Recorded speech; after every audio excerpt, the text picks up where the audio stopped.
मुंडेंवर गेल्या काळामध्ये वेगवेगळे आरोप झाले, त्यांना मंत्रिपदाचा राजीनामा द्यावा लागला. मात्र आता धनंजय मुंडे जे आहेत देवेंद्र फडणवीस यांच्यासोबत प्रवास करताना पाहायला मिळत आहे. काल त्यांनी सोलापूर पर्यंत फडणवीसांसोबत प्रवास केल्याचं पाहायला मिळालं. देवा भाऊला आता प्राईम मिनिस्टर व्हायचं आहे, पंतप्रधान व्हायचं आहे देवा भाऊला. मी सांगते, जसे बॅनर लावले ना मोदी साहेबांचे बरोबर, तो त्यांना पंतप्रधान व्हायचं आहे. त्याच्यासाठी सगळे भ्रष्टाचारी लोकांना एक गोळा करून ठेवलेला आहे. पण जोपर्यंत मी आहे त्यांचे स्वप्न पूर्ण होऊ देणार नाही, लक्षात ठेवा.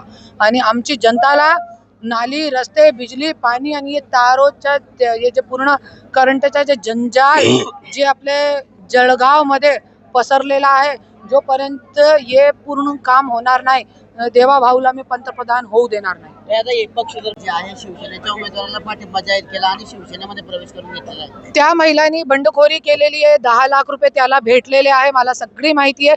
त्याच्यासाठी आज मी एकदम ठिय्या मांडून सगळीकडे आपले परभणी, लातूर आणि पुण्यामध्ये पण आपले उमेदवार आहे, तरी पण मी सगळ्याकडून लक्ष काढून मी जळगावमध्ये बसलेली आहे. क्योंकि जळगावमध्ये खूप तुम्हाला माहिती आहे की जे एकदम ड्रग्ज माफियाला कुठेतरी ते आपला जे काय म्हणतात गुंड लोकांना, अशी तडीपार लोकांना पण उमेदवारी बीजेपीने दिलेली आहे, शिंदे गटने दिलेली आहे. सत्ताधारी लोकांना आज लोकांची लाज लज्जा काही राहिली नाहीये. त्याच्यासाठी मी स्वतः ठिय्या मांडून मी गली गोडामध्ये मी फिरत आहे आणि आपले जे उमेदवार आहे आणि महिलाला पण धमकी देत आहे सत्ताधारी लोक, आणि त्यांच्या पाठीमागे मी स्वतः ठिय्या मांडून त्यांच्या पाठीमागे मी दिवस रात्र फिरत आहे. पार पडलेली आहे. जळगाव महानगरपालिकेच्या निवडणुका येऊ घालताय, काय सांगा?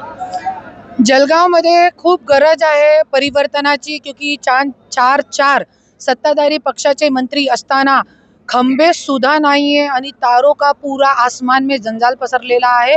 आणि रस्ते, नाली, बिजली, पाणी, लोकांची जे बेसिक सुविधा आहे ते पण लोकांना भेटत नाही. पूर्ण जळगाव जिल्ह्यात, पूर्ण जळगावचा मी ते केलेला आहे, पूर्ण पाठपुरावा केलेला आहे. सगळीकडे घाण, गंदगी, तुंबलेली नालिया आणि काहीही सुखसुविधा नाहीये. त्याच्यासाठी आज स्वराज्य शक्ती सेनाच्या माध्यमातून 15 उमेदवार उभा केले होते. 2 उमेदवारने माघार घेतली आहे. 3 लोकांनी बंडखोरी केलेली आहे. आज मोठे मोठे सत्ताधारी लोक 10-10 लाख रुपये देऊन दबाव तंत्र वापरून आमच्या उमेदवाराला माघार घेण्याचा प्रयत्न करत आहे. त्याच्यामध्ये 2 उमेदवार आमचे फुटलेले आहे, पण जे आहे आता आपले 13 उमेदवार राहिलेले आहे आणि ते लोक खंबीरपणे लढणार आहे. एकत्र आले, कसं बघता तुम्ही याकडे? मी काय कुठेही मी बघत नाही. मी फक्त हिरेला बघते आणि स्वराज्याला बघते आणि मला फक्त लोकशाही दिसते. आज लोकशाही वाचवायचं फक्त मी तिथे जळगाव शहरामध्ये लेख लाडकी बहिणीला तुम्ही 1500 रुपये देताय, दिवसभर लाइन मध्ये लग और 500 रुपये उनकी हाजिरी जाके 1000 रुपये बचती है.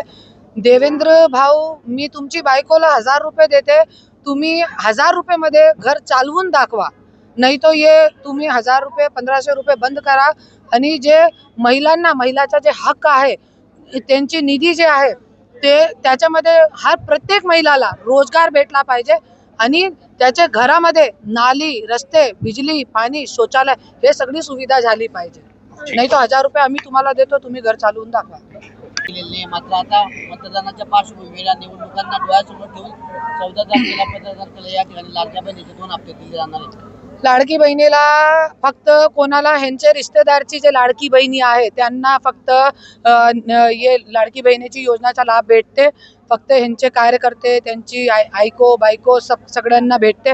बाकी जे खरंच गरजू लोक आहे त्यांना नाही भेटत. जसे मी बघितलेलं आहे, आज खरंच घरकुलची योजना जे आहे ते जालनामध्ये आणि सगळे जळगावमध्ये कुठेही लोकांना भेटली नाहीये. तर कोणाला भेटली? फक्त ह्यांचे कार्यकर्ता लोकांना. आज साधारण माणसाला कुठेही योजनाचा लाभ भेटत नाही.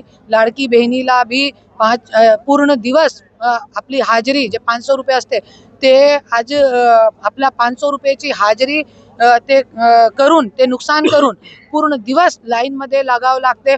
तरी जाके 1000 रुपये भेटतो आणि कोणाला भेटतो कोणाला नाही भेटत. काही धनंजय मुंडेंवर वेगवेगळे आरोप झाले या निवडणुका भविष्यामध्ये एकत्र राहतील का शिवसेना आणि अजित पवार गट? सगळे एकत्र आहे हो, आपण कुठे आहोत, सगळे मिळून खाणारे आहे, सगळ्यांचे हात जे आहे दगडाखाली आहे. शिवसेना असो, राष्ट्रवादी असो, बीजेपी असो, तुमची भी चूप आमची भी चूप, कपडे के अंदर सब नंगे. मुंबईमध्ये या ठिकाणी